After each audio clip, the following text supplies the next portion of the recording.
Kim Jong Un. ఇతను 1984 జనవరి 8న జన్మించాడు. తన తండ్రి అయిన కిమ్ జాంగ్ ఇల్ మరణించిన తర్వాత ఉత్తర కొరియా నాయకత్వం వహించాడు.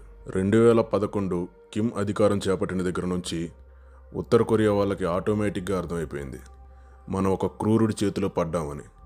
ప్రజలకు కష్టాలు కూడా అప్పు నుంచే స్టార్ట్ అయ్యాయి. కిమ్ అధికారంలోకి రాగానే అక్కడ ఉన్న మిలిటరీ అధికారులు మొత్తాన్ని తీసేసి కొత్త వాళ్ళని నియమించాడు. కిమ్ ఉత్తర కొరియా ప్రెసిడెంట్ అవ్వకముందు 2007 నుంచి 2010 వరకు మిలిటరీలో పనిచేశాడు. ఆ టైంలో కిమ్ని ఇబ్బంది పెట్టిన ప్రతి అధికారిపై కిమ్ రివెంజ్ తీర్చుకున్నాడు. తన తండ్రి మరణించినప్పుడు సరిగ్గా ఏడవలేదని సుమారు 100 మంది అధికారుల్ని జైల్లో పెట్టి చిత్రహింసలు పెట్టాడు. బహుశా ప్రపంచంలో ఇలాంటి రూలు పెట్టింది వీడొక్కడే. వీడి దేశంలో అందరూ వీడికి నచ్చినట్టే ఉండాలి. ఒకవేళ వీడికి నచ్చని పని ఎవరైనా చేసినా, వీడి మాట వినకపోయినా వాడికి మూడినట్టే. 2013లో అచ్చం తన తాతలాగా ఉండాలని ప్లాస్టిక్ సర్జరీ చేయించుకున్నాడు.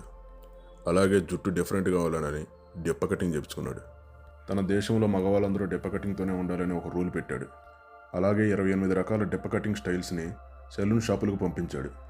ప్రజలందరూ ఆ 28 రకాల్లో ఉన్న స్టైల్స్నే ఫాలో అవ్వాలి. అలా చేయకపోతే చేసిన వాడికి చేపించిన వాడికి ఇద్దరికి డిప్ప పగిలిపోద్ది. పెళ్ళైన అమ్మాయిలు 1 అడుగు బారు ఉండేటట్టు జుట్టు పెంచుకోవచ్చు. పెళ్లి కాని అమ్మాయిలు జస్ట్ 3 ఇంచుల వరకు మాత్రమే జుట్టు పెంచాలి. ఎవరైనా సరే ప్రతి 15 రోజులకు ఒకసారి కటింగ్ చేసుకోవాలి. అలా కొన్ని రోజులు గడిచిన తర్వాత మళ్ళీ కొత్త రూల్ పెట్టాడు. మగవాళ్ళు కిమ్ లాగా, ఆడవాళ్ళు కిమ్ భార్యలాగా కటింగ్ చేసుకోవాలని కొత్త రూల్ పెట్టాడు. ఒకవేళ అలా చేయకపోతే రోడ్ల మీద ఒక వ్యాన్ తిరుగుతుంది. వాళ్ళని తీసుకెళ్లి కటింగ్ చేసి 2 తన్ని మరీ పంపిస్తారు. తర్వాత 3 జనరేషన్ పనిష్మెంట్ అని ఒక కొత్త రూల్ పెట్టాడు. ఉత్తర కొరియాలో ఎవరైనా తప్పు చేస్తే ఆ ఇంట్లో ముందు తరం తర్వాత తరం వారికి కూడా శిక్ష విధిస్తారు.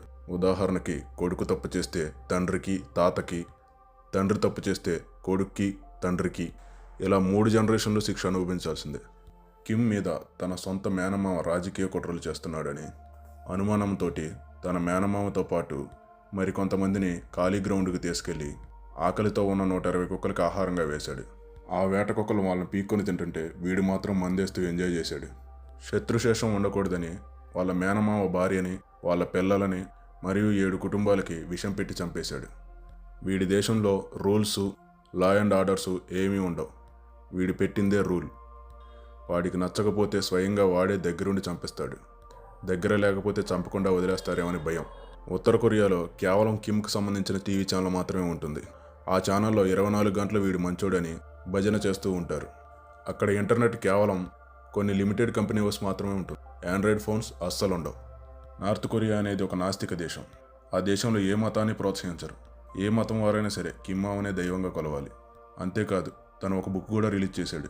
ఆ బుక్లో కిమ్ మామ 2 ఇంద్రధనుసుల మధ్యలో నుంచి పుట్టాడని, అతను పుట్టిన తర్వాత ఆకాశంలో ఒక నక్షత్రం పుట్టిందని, అతను ఒక మానవ రూపంలో వచ్చిన దైవం అని రాసి ఉంచుతారు. వీడికి ఒక ప్లెజర్ స్క్వాడ్ ఉంటుంది. ఆ స్క్వాడ్లో కిమ్ కామ కోరికలు తీర్చుకుంటాడు. వాడి దేశంలో స్కూల్స్లో, కాలేజెస్లో మంచిగా అందంగా ఉండే వాళ్ళని సెలెక్ట్ చేస్తారు. అలా సెలెక్ట్ చేసిన తర్వాత వాళ్ళ పేరెంట్స్కి ఒక హెచ్చరిక జారీ చేస్తారు. అలా సెలెక్ట్ చేసిన అమ్మాయిలందరినీ ఒక డివిజన్స్గా మారుస్తారు. ఒక డివిజన్ అమ్మాయిలకి మసాజ్ ఎలా చేయాలి, ఇంకో డివిజన్ అమ్మాయిలకి సింగింగ్, డ్యాన్సింగ్ ఎలా చేయాలి, and last division sexual division Kim గాడికి ఏ విధంగా చేస్తే నచ్చుతుంది, ఎలా చేయాలి అని ట్రైనింగ్ ఇస్తారు. కరోనా టైంలో నార్త్ కొరియాలో ఉదయం 11 గంటలకు 3 పాజిటివ్ కేసులు వచ్చాయి. కానీ సాయంత్రానికి ఆ కేసులు 0 అయిపోయాయి. దీన్ని బట్టి అర్థం చేసుకోవచ్చు వాడు ఎంత నీచుడో. ప్రతి దేశంలో లాగే ఈ దేశంలో కూడా 5 సంవత్సరాలకు ఒకసారి ఎలక్షన్ వస్తాయి. కానీ కిమ్కి ఆపోజిట్గా ఎవరూ నిలబడరు. ఆ దేశం జనాల గుండెల్లో వాడి నింపిన భయం అలాంటిది. ఈ వీడియో మీకు నచ్చినట్లయితే లైక్ చేసి సబ్స్క్రైబ్ చేసుకోండి.